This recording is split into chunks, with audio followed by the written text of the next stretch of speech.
Hello guys! Welcome back sa ating YouTube channel Opinion Mo TV. At ngayong araw na ito nga mga idol ay magbibigay tayo ng isang reaksyon at opinyon patungkol sa mga DDS at sa mga ginagawa nito sa kanilang iniidolo na si dating Pangulong Duterte.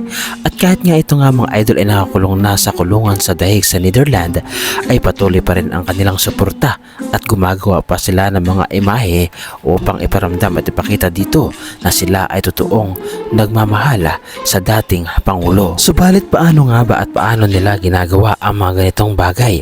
Ganong hindi naman nila nahahawakan o nakikita ng personal itong si dating Pangulong Duterte dahil ito ay nakapiit sa kulungan. Ang mga DDS supporters o dying heart ay gumagawa ng mga kanilang paraan upang ipakita ang pagmamahal at suporta sa mga Duterte, lalong-lalo na nga mga idol kay dating Pangulong Duterte.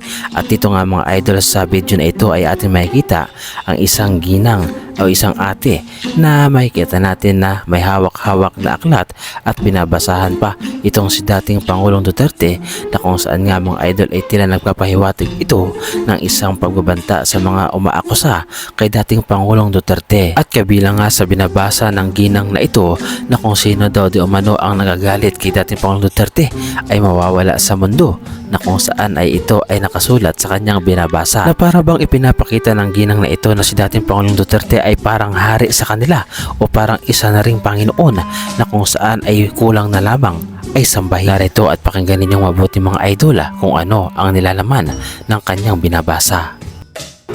Those people who will not serve you shall perish. Your gates shall be open continually. Your gates there.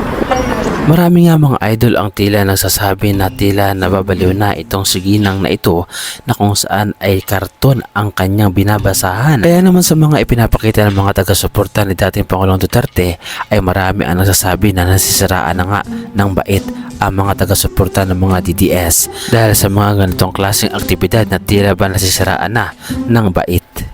Your gates shall be open continually. Your gates there shall be open continually. They shall not be shut day or night. That man will bring to you the wealth of the Gentiles and their things in possession. For the nation and kingdom which will not serve you shall perish. Ah! Wow! Ah! Wow! And those nations shall be utterly ruined. Those people who will not serve you shall perish. Ano ang masasabi ninyo mga idol sa reaction video na ito? At ano ang masasabi ninyo sa mga reaksyon at sa mga ginagawa ng mga DDS supporters? Naniniwala ba kayo mga idol na totoo ang kanilang suporta sa dating Pangulong Duterte, o para lamang makakuha ng simpatya o maraming views para sa mga video nila? O baka naman totoong nasisiraan na ng bait o tuluyan ng nababaliw ang mga DDS supporters kagaya ng kanilang amo na si Inday Sara Duterte? Ano ang masasabi ninyo mga idol sa reaction video na ito? At ano ang inyong opinion patungkol dito?